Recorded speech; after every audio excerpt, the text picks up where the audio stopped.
নমস্কার বন্ধুরা, বিস্পার টেলস চ্যানেলে আপনাদের সকলকে স্বাগত জানাই। আজকে আমরা নিয়ে চলে এসেছি আপনাদের জন্য নতুন একটি গল্প, তারানাথ তান্ত্রিকের দ্বিতীয় পর্ব। চলুন শুরু করি আজকের গল্প, তারানাথ তান্ত্রিক।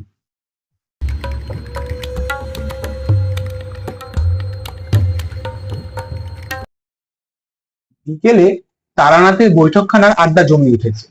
রোজ রোজ তারানাথের স্কন্ধে কণ্টকি ফল ভগ্ন করা উচিত নয় ভেবে আমি আর কিশোরী মোড়ের তেলে ভাজার দোকান থেকে গরম গরম বেগুনি আর ফুলুরি কিনে নিয়ে এসেছিলাম। এখন শুধু শালপাতা কটা পড়ে আছে। ভেতর থেকে দ্বিতীয়বার চাও এসে উপস্থিত। তৃপ্তির শেকুর তুলে তারানাথ বলল, না, উড়েগুলো বেশ ভালো তেলে ভাজা করে, বুঝলে? কিশোরী বলল, সবকিছুর স্বাদ নির্ভর করে মনের অবস্থার উপরে। আজ এখন আপনার কোনো কাজ নেই, বেশ নিশ্চিন্তে আড্ডার মেজাজ। এখন বাসি তেলে ভাজা পচা বেসনের ঠান্ডা ফুলুরিও আপনার ভালো লাগবে। আবার মাথায় দুশ্চিন্তা থাকলে দেরাদুন চালের বিরিয়ানিও মুখে উঠবে না। তারানাথ একটু মৃদু হেসে চায়ে চুমুক দিয়ে বলল, কথাটা তোমাদের পক্ষে সত্য হলেও আমার ক্ষেত্রে সম্পূর্ণ খাটে না বোধ হয়। আমি বললাম, কেন? আপনার এই ব্যাপারে এই বৈশিষ্ট্যটা কি? তারানাথ বললে, আছে। তোমাদের নিরাপদ তরঙ্গহীন জীবনে দুশ্চিন্তা এবং দুর্ভাবনা একটা অস্বাভাবিক দুর্ভাবনা, একটা স্বাভাবিক ঘটনা বলেই গণ্য করতাম। রাত্রে একটা ভয়ানক কিছু ঘটবে জেনেও দুপুরে ভোজ খেতে বাঁধেনি। পরপর কয়েকটা চুমুকে চায়ের কাপ সেট করে নামিয়ে রেখে তারানাথ বহুদিন আগেকার কথা মনে পড়ে যাওয়ার সুরে বলল, ভোজ খাওয়ার কথা উঠলেই আমার রামদুলাল মিত্রের কথা খুব মনে পড়ে যায়। তাদের বাড়ি অতিথি হয়ে কয়েকদিন যা খাওয়া দাওয়া করেছিলাম, তেমন সচরাচর কারো ভাগ্যে জোটে না। কিশোরী বলল, বেড়াতে গিয়েছিলেন নাকি? তারানাথ বলল, আরে না না, আমার আবার বেড়াতে যাওয়া, গিয়েছিলাম কাজে। বিপদে পড়ে তারা ডেকে নিয়ে গিয়েছিল, সে অনেক কাণ্ড। আমি বললাম, গল্পটা হোক বরং, শুনতে মন্দ লাগবে না মনে হচ্ছে। তারানাথ মনে মনে একটু গুছিয়ে নিয়ে বলতে শুরু করলো, বছর কুড়ি আগেকার কথা। মধুসুন্দরী দেবীর ব্যাপার মিটে গিয়েছে। বাড়িতে বসে ঘোরতর সংসার করছি। এর সঙ্গে হাত দেখি, কবজ দিই, মুখ দেখে ভাগ্য গণনা করি, আয় মন্দ হয় না। আবার খরচও হয়ে যায়। পয়সা জমাতে পারিনি কোনোদিন। দেবী বলেই দিয়েছিলেন, অন্যের কষ্ট হবে না, কিন্তু ধনীও হতে পারবো না। একদিন সকালে বৈঠকখানায় বসে আছি। একজন মধ্যবয়স্ক ভদ্রলোক ঘরে ঢুকলেন। কাঁচায় পাকায় মেশানো চুল, বেশ বলিষ্ঠ ধাঁচের মাঝারি গড়নের চেহারা, পরনে দামি কুচি ধুতি, পাঞ্জাবিতে সোনার বোতাম, ডান হাতে অনেকগুলো পাথর বসানো আংটি। চেহারায় বড় মানুষের ছাপ আছে, ব্যক্তিত্ব সম্পন্ন মানুষ। ভদ্রলোক আমাকে জিজ্ঞাসা করলেন, আপনি কি তারানাথ জ্যোতিষায়নব?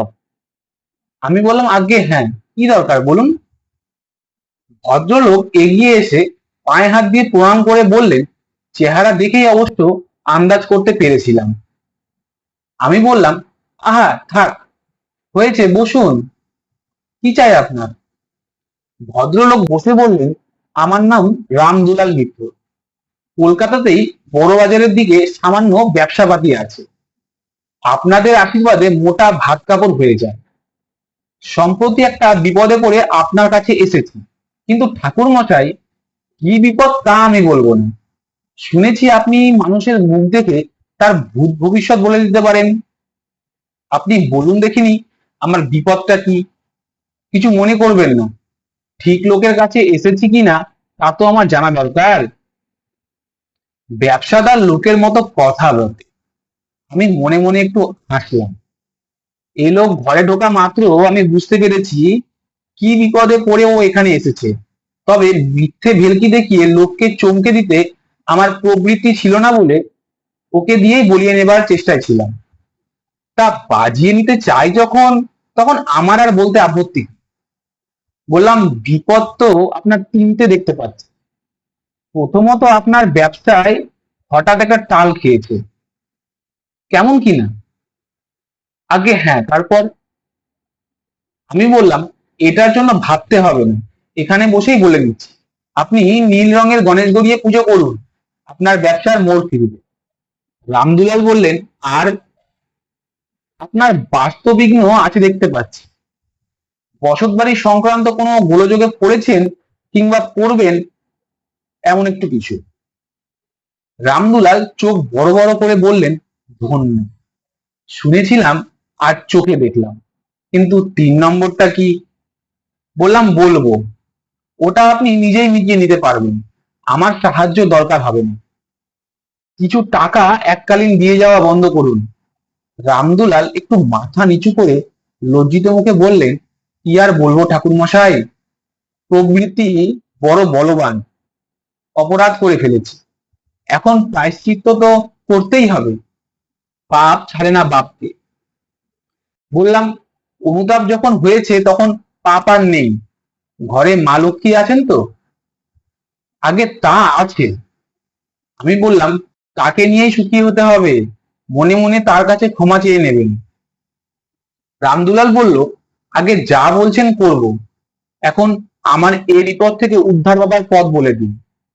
আমি বললাম, খুলে বলুন।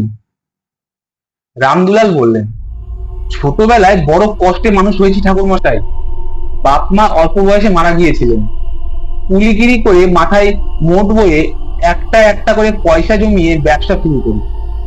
প্রথম জীবনে থাকার জায়গা ছিল না, কখনো কখনো রাস্তায় শুয়েও রাত কাটিয়েছি।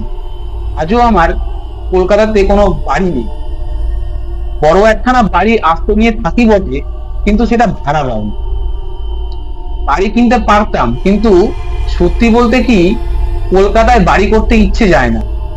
ছোটবেলায় গ্রামে মানুষ, আর কটা দিন পরে ছেলেদের হাতে ব্যবসা দিয়ে আবার গ্রামে গিয়ে বাস করবো ঠিক করেছি। তা গত বছর শেষের দিকে এক দালাল খবর আনলো, রাজবল হাটের কাছে এক গ্রামে একটা খুব ভালো বাড়ি বিক্রি আছে। নতুন বাড়ি না হলেও সামান্য মেরামত করে নিলে নতুনের মতো দাঁড়াবে। সেখানকার জমিদারদের বাড়ি, জমিদার মারা গিয়েছেন, জমিদারি বিক্রি করে ছেলেরা কলকাতায় উঠে আসতে চায়। বাড়িও আর রাখবে না, নামমাত্র দামে বেচে দিচ্ছে। দালালের মাধ্যমে দর করে বাড়ি তো কিনলেন ঠাকুরমশাই, অনেক আশার বাড়ি, কিন্তু এখন সে বাড়িতে বাস করা অসম্ভব হয়ে গেছে। আমি বললাম, কেন, কি হয়েছে? আগে বাড়িটায় অপদেবতার দৃষ্টি আছে। কেনবার পর আমরা সবাই কয়েকটা দিন থাকবার জন্য সেখানে গিয়েছিলাম। প্রথম দিনই আমার স্ত্রী কি যেন দেখে রাত্রিরে ভয়ে চিৎকার করে উঠলেন। জানালার কাছে নাকি ছায়ার মতো কি দাঁড়িয়েছিল, অথচ দোতলার জানালা কোনো খাঁজ বা কার্নিশ নেই। চোর ডাকাত কিভাবে বেড়ে উঠবে? পরের দিন সন্ধ্যের দিকে আমার বড় ছেলে শশীদুলাল পায়খানা করতে গিয়েছিল। কিছুক্ষণ বাদে ফিরে এসে বলল, বাবা, বাড়ির বাইরে কে বসে কাঁদছে বলুন তো? মেয়ে ছেলের গলা মনে হলো। কেমন সন্দেহ হওয়াতে তক্ষুনি চাকর বাকর নিয়ে লণ্ঠন জেলে দেখতে বেরুলাম। পায়খানা বাড়ি থেকে একটু দূরে, উঠোন পেরিয়ে যেতে হয়, তারপরেই পাঁচিল। এদিকে দরজা দিয়ে বেরিয়ে ঘুরে সেখানে পৌঁছে দেখি কোথাও কিছু না। পাঁচিলের পরেই ঘন ঝোপঝাড় আর আগাছার জঙ্গল। সেখানে বসে এই ভরসেন্দেই কে কাঁদতে যাবে? কিন্তু কি বলবো ঠাকুরমশাই, ফিরে আসতে গিয়ে পরিষ্কার শুনলাম কে যেন খুব খুব হয়ে কাঁদছে। স্ত্রী লোকের গলা, খুব কষ্টের কান্না। আবার ফিরে যাই, আবার দেখি না, কোথাও কিছু নেই। একবার মনে হলো শব্দটা যেন বাড়ির ভেতর থেকে আসছে। কেমন ভয় ধরে গেল।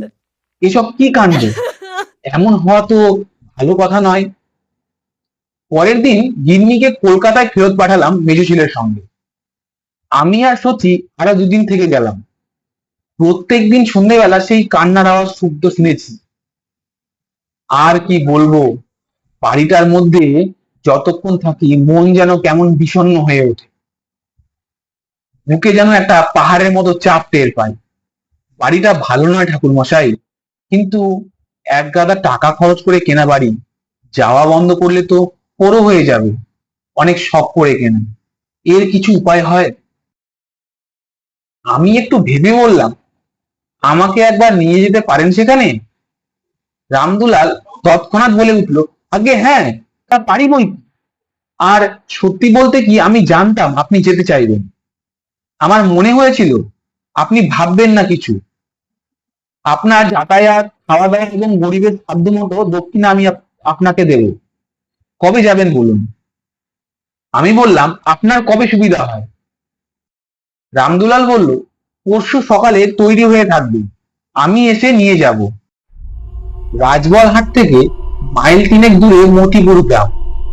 বিকেল 3টে নাগাদ সেখানে গিয়ে পৌঁছালাম। নিতান্ত পাড়াগা বটে, কিন্তু বাড়িখানা সত্যি দেখবার মতো। বিরাট দোতলা বাড়ি, একটা বড় বাড়ি, একটা ভেতরের মহল, সব মিলিয়ে প্রায় 23 থেকে 24 খানা ঘর। কাছাকাছি আর অন্য বসতি নেই। মূল গ্রাম কিছুটা দূরে। আদর করে রামদুলাল এক সখী আমাকে ভেতরে নিয়ে গেল। কিন্তু কি জানি না, বাড়িতে ঢুকেই আমার মনে হলো এখানে কোনো গোলযোগ আছে। ঠিক কি যে হলো তা বলতে পারবো না, তবে মনে একটা অস্বস্তির ভাব। চারিদিকে বাতাস যেন এ বাড়ির চৌহদ্দির মধ্যে এসে আর বইছে না। একটাও পাখির ডাক নেই। গৃহস্থর বাড়ি এমন শ্মশানের মতো হবে কেন? ওই পাখির ডাক না শুনতে পাওয়াটা আমাকে সত্যি ভাবিয়ে তুলল।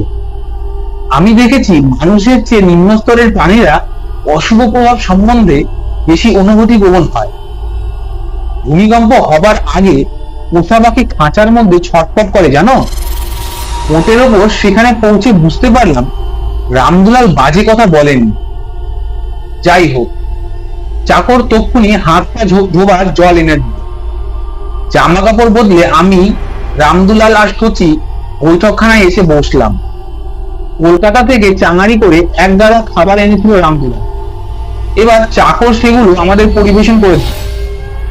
প্রচুর খাঁটি ঘিয়ে ভাজা লুচি, আলুর দম, বড় বড় জোড়া সন্দেশ, ছানার মুরগি ইত্যাদি। বেশ খিদে পেয়েছিল। এক নিঃশ্বাসে প্রচুর খেয়ে ফেলার পরে যখন একটা হাড়ি থেকে রাবড়ি বেরোলো, ভয় পেয়ে বললাম, না না, আর নয়, অনেক হয়ে গেছে। রামদুলাল হাত জোর করে বলল, আজ্ঞে কি আর এমন আয়োজন, খুদকুড়ো বই তো নয়, সামান্য একটু নেই, আপনার কথা ভেবেই আনো। খাওয়া হলে রামদুলাল বলল, একটা কথা বলবো। আমি বললাম, কি? রামদুলাল বলল, কিছু কি বুঝতে পারছেন? বাড়িটায় কি সত্যি কোনো দোষ আছে? আমি আসল কথা না ভেঙে বললাম, এখনই কিছু বলা কঠিন, দেখি আজ রাতটা। সন্ধ্যের অন্ধকার যখন বেশ গাঢ় হয়ে এসেছে, তখনই আমি কান্নার শব্দটা শুনতে পেলাম। আমার সামনে বসেছিল রামদুলাল। দেখলাম তার মুখ নিমেষে রক্তহীন সাদা হয়ে গেল। আমাকে বলল, ওই ওই শুনেছেন ঠাকুর মশাই, সেই শব্দ। বেশি করে বলবার দরকার ছিল না। কোথা থেকে যেন ভেসে আসছে একটা করুণ কান্নার শব্দ। স্ত্রী লোকের কান্নাই বটে, যেন খুব কষ্টে গুমড়ে গুমড়ে কাঁপছে। কিন্তু কোথা থেকে আসছে শব্দটা? একবার মনে হচ্ছে বাইরে থেকে, আবার মনে হচ্ছে খুব বেশি দূরে নয়, কাছাকাছি বসে কাঁদছে কেউ। বাবা, দরজার কাছে সচি দুলাল এসে দাঁড়িয়েছে। বাবা, শুনেছেন?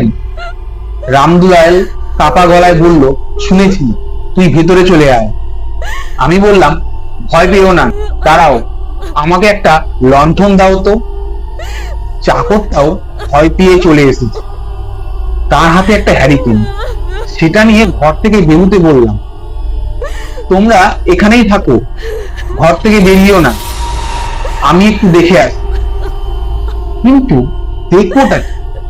লণ্ঠন হাতে সারা বাড়ি তন্ন তন্ন করে খুঁজলাম। আওয়াজের উৎস কোথায় তা ধরতে পারলাম না। এক এক সময় মনে হচ্ছিল যেন চারিদিক থেকে শব্দ আসছে। এ কি ব্যাপার? বৈঠকখানায় ফিরে আসবার পথে কান্নাটা হঠাৎ থেমে গেল। ঘরে ঢুকে দেখি সচি আর রামদুলাল পাথরের মূর্তির মতো চৌকিতে পা তুলে বসে আছে। ঘরে কাক মরলেও ফকিরের কেরামতি হয় জানে না তো, আমারও তাই হলো। আমি লণ্ঠন হাতে বেরুবার একটু পরেই কান্নাটা থেমে যেতে ওদের দুজনের ধারণা হলো আমি তন্ত্র মন্ত্রের প্রভাবে আওয়াজটা বন্ধ করেছি। আমাকে দেখে রামদুলাল বলল, ও কি ভয়ানক শব্দ, কি করে থামালেন ঠাকুর মশাই? ভাগ্যিস আপনি এসেছিলেন। ব্যাপারটা বুঝে একটু চুপ করে রইলাম। ওদের ভুল ভাঙিয়ে লাভ নেই, আমার ওপরে ভরসা করে যতটুকু সান্ত্বনা পায় পাক না। রাত্রিরে ভেতর বাড়ির বারান্দায় আসন পেতে বসে আবার এক বিপুল আয়োজনের সম্মুখীন হওয়া গেল। পুজোর পরাতের মতো বড় বগি থালায় সরু চড়ুই পাখির নখের মতো চালের ঘি ভাত, ভেড়ার মাংসের কোরমা, রুই মাছের কালিয়া, 3-4 রকমের মিষ্টি। বললাম, করেছো কি? এত কখনো খাওয়া যায়? আর তাও বিকেলে ওই জলযোগের পর? তুলে নাও, এর অর্ধেকও আমি খেতে পারবো না। রামদুলাল বলল, আমার এই চাকরটি বড় ভালো রাঁধে, পাকা হাত, শুধু রান্নার জন্যই 7 টাকা দিয়ে রেখেছি ওকে। আপনাকে রেঁধে খাওয়াবে বলে ওকে নিয়ে এলাম, আপনি না খেলে আমরা খুব কষ্ট পাবো। এমন বেশি কিছু তো নয়, খেয়ে নিন। খাওয়ার গল্প আর বারবার করব না। এই প্রসঙ্গে রামদুলালের কথাটা মনে মনে এলো বলে তোমাদের ভোজের বহরটার একটু ইঙ্গিত দিলাম। এক কথায় এরপর দুবেলা এরকম নানা বিচিত্র পথ তৈরি হতে লাগলো আমার জন্য। রাত্রেও শুয়ে ঘুম আসে না, একে চাপ খাওয়া হয়ে গিয়েছে। তার উপর কেমন যেন মনের মধ্যে একটা অমঙ্গলের ভাব। আমাদের গাঁয়ের সেই সাধুর কথা মনে আছে তো? সে বলেই দিয়েছিল আমার এ ধরনের ক্ষমতা হবে। পরদিন একটা অদ্ভুত ঘটনা ঘটলো। এইখানেই কিন্তু গল্পের আসল অংশের শুরু। এই প্রায় সকাল 8টা হবে, বৈঠকখানায় বসে আছি। রামদুলাল গিয়েছে স্নান করতে, শচী বাড়ি নেই। বিকেলে ক্ষীর দিয়ে কি একটা খাবার তৈরি হবে, তাই সে গিয়েছে খাঁটি দুধের সন্ধানে। বাড়ির ডান দিকের কোণে বারান্দার শেষে খুব সুন্দর একটা স্নানের ঘর আছে, জমিদার শখ করে বানিয়েছিল। তার মেঝে সাদা পাথরে বাঁধানো, বুক অব্দি দেওয়াল মোজেক করা। কানাই চাকর সকালে পুকুর থেকে স্নানের জল তুলে তাতে এনে রেখেছে। পুকুরে অনায়াসেই স্নান করা চলতো, কিন্তু নতুন বাড়ি কেনা হয়েছে, সবকিছু ব্যবহার করা চাইতো। রামদুলাল সেখানেই স্নান করছে। হঠাৎ দরজার কাছে একটা আওয়াজ শুনে দেখি রামদুলাল এসে ঘরের মধ্যে দাঁড়িয়েছে। তার মুখ ভয়ে বিকৃত, বেচারা কাঁপছে ঠকঠক করে। স্নান করতে করতে মাঝপথে বেরিয়ে এসেছে তা বোঝা যাচ্ছে। কাপড় ভেজা, গায়ে জল মোছবার সময় পায়নি। বললাম, কি হয়েছে? ভয় পেলে নাকি? রামদুলাল প্রথমটা কথাই বলতে পারলো না। এই সকালবেলা কি দেখে অত ভয় পেল ও? আমি ধমকে বললাম, কি হয়েছে বলবে কি না? ও বলল, আমার সঙ্গে আসুন। পেছন পেছন গেলাম। স্নান ঘরের দরজার কাছে এসে ভেতরে মেঝের দিকে আঙুল দেখিয়ে কি একটা দেখাচ্ছে রামদুলাল। প্রথমে কিছু বুঝতে পারলাম না।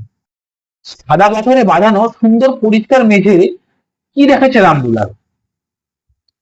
তারপরে দেখতে পেলাম জিনিসটা, মেঝের একটা পাথরের টালিতে যেন একটা আবছা একখানা মুখ ফুটে উঠেছে। ঠিক পুরো মুখ নয়, মুখের আদল মাত্র। চেষ্টা করলে বোঝা যায় স্ত্রীলোকের মুখ, কারণ লম্বা চুলের আভাস দেখা যাচ্ছে। কিন্তু সে মুখ সুন্দর নয়, কেমন যেন ভাঙাচোরা অবয়ব, যেন কষ্টে খুব মুখ বিকৃত হয়ে আছে। এ আবার কি? মেঝের পাথরে কে ছবি আঁকলো? কি দিয়ে আঁকলো? রামদুলালকে জিজ্ঞাসা করলাম, এ ছবি এখানে এলো কি করে? আগে তা কি করে বলবো, যখন বাড়ি কিনলে তখন ছিল না। রামদুলাল বলল, আগে বাড়ি কেনার কথা কি বলছেন? আজ সকালে কানায় জল তুলে রাখছিল, আমি দাঁড়িয়ে তদারক করছিলাম, তখনও ছিল না। এই এখন স্নান করতে করতে হাত ফসকে সাবানটা পড়ে গেল, তুলতে গিয়ে একেবারে চোখাচোখি। কি হবে ঠাকুর মশাই, বড় শখের বাড়ি আমার। আমি বললাম, আচ্ছা তুমি আগে স্নান করে নাও, ভয় নেই, আমি এই দরজার কাছে দাঁড়িয়ে রইলাম।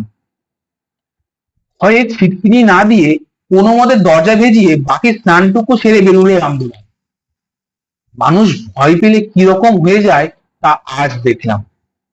প্রথম দিন রামদুলালকে কত ব্যক্তিত্ববান পুরুষ বলে মনে হয়েছিল, কিন্তু যা ধরা ছোঁয়া যায় না এমন অপ্রাকৃত ঘটনার সম্মুখীন হয়ে সে ব্যক্তি কখন যেন বাতাসে উবে গিয়েছে।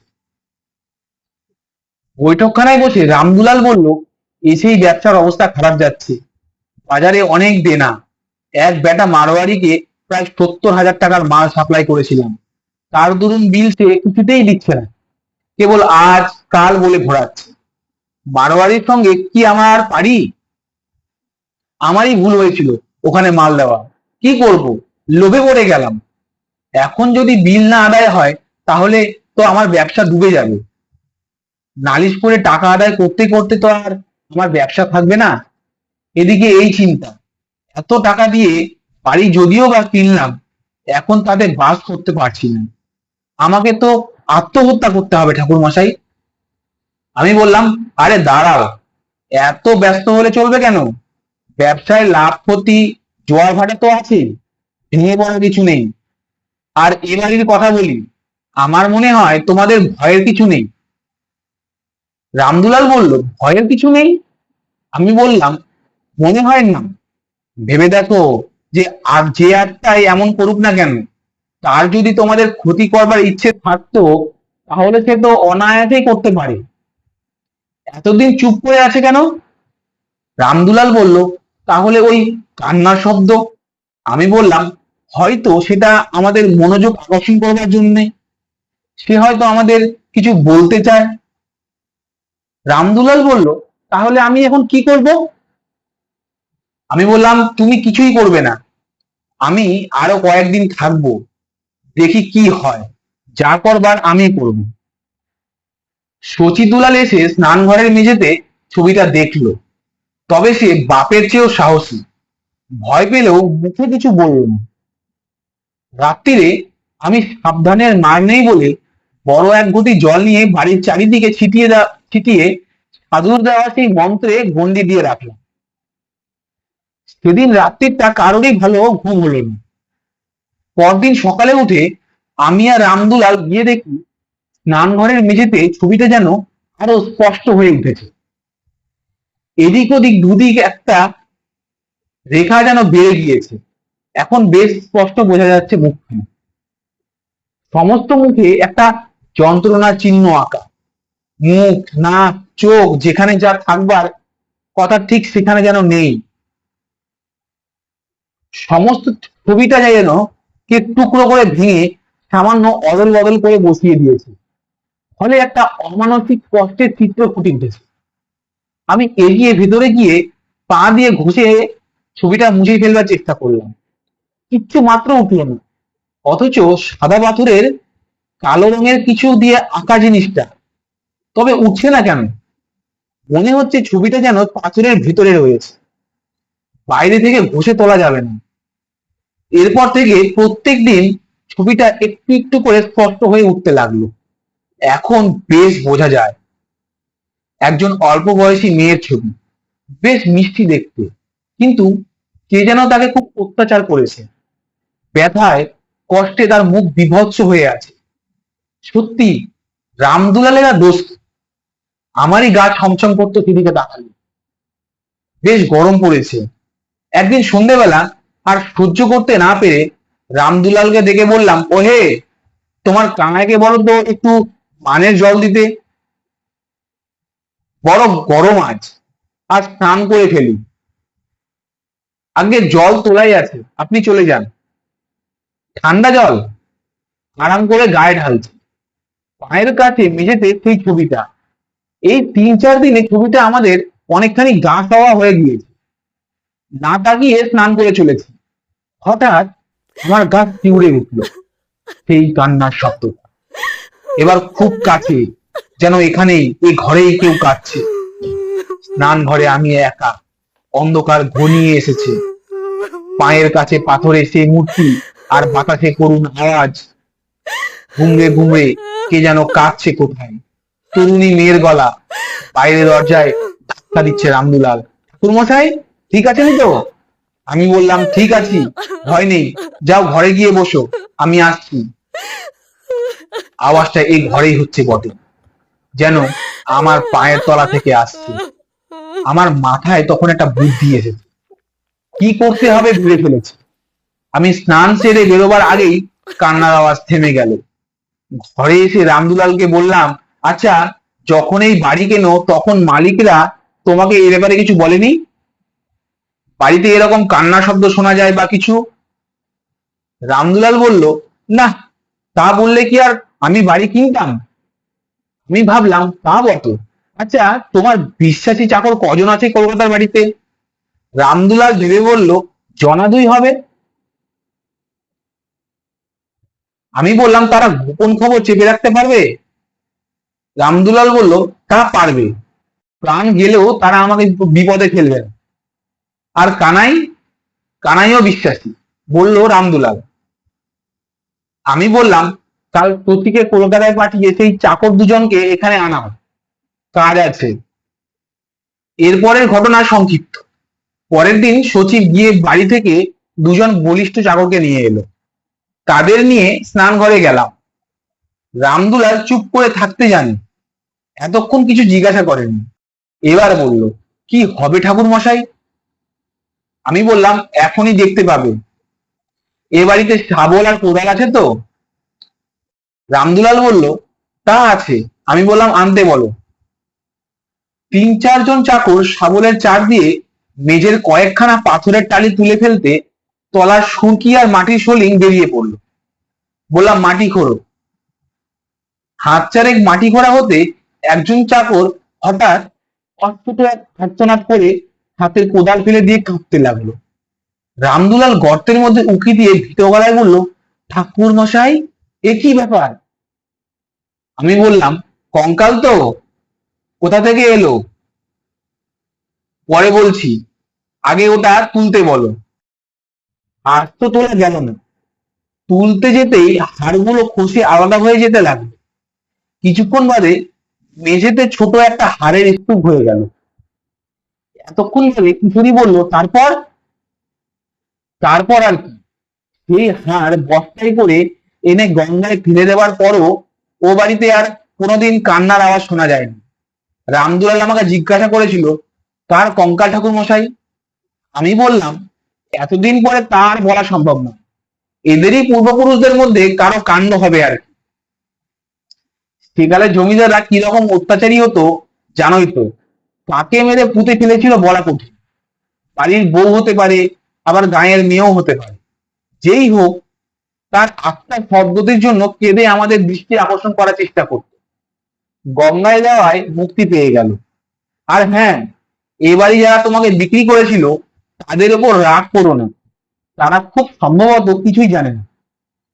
পূর্বপুরুষ যে অন্যায়টা করেছিল সে গোপনেই করেছে। সাক্ষী দাঁড় করিয়ে রেখে কেউ খুন করে না। রামদুলাল বলল, ওরা কান্না শুনতে পেত নিশ্চয়ই, অথচ আমাকে বলেনি। সেটা তো একটা অপরাধ। আমি বললাম, ওরা কান্না শুনতে পেত কিনা সে বিষয়ে আমার সন্দেহ আছে। রামদুলাল বলল, কেন বলুন তো? আমি বললাম, যাদের পূর্বপুরুষের হাতে মেয়েটি মারা গিয়েছিল তাদের হাতে মেয়েটির আত্মা হয়তো মুক্তি পেতে চায়নি, তাই বাড়ি বিক্রি হওয়ার পর তোমার কাছেই মুক্তি চেয়েছে। যাও, এ বাড়িতে আর ভয় রইল না। বরং একটা আত্মা সদ্গতির অভাবে কষ্ট পাচ্ছিল, তার আশীর্বাদ পেল। রামদুলাল আমাকে আদর করে বাড়ি পৌঁছে দিয়ে 500 টাকা দিয়ে প্রণাম করলো। আমি আপত্তি করেছিলাম। বাধা দিয়ে এসে বলল, আপনি বুদ্ধি না দিলে আমরা কি মেঝে ঘুরতে যেতাম? এর দিন 10 পরে রামদুলালকে আবার একবার দেখেছিলাম। আমার বাড়িতে এসেছিল 2 ছেলেকে নিয়ে। মুখে হাসি। বললাম, কি হে, কি খবর? রামদুলাল বলল, আগে আত্মার আশীর্বাদ সত্যিই আছে। আমি বললাম, কি রকম? রামদুলাল খুশির হাসি হেসে বলল, মারওয়ারি বেটা গতকাল বিল পেমেন্ট করেছে। তারানাথ গল্প থামল। রাত ক্রমশ বেড়ে চলেছে। রামদুলালের 70,000 টাকা হলো বটে, কিন্তু আমাদের কাল আবার অফিস যেতে হবে। বিদায় নিয়ে বেরিয়ে বাড়ি মুখে রওনা হলাম।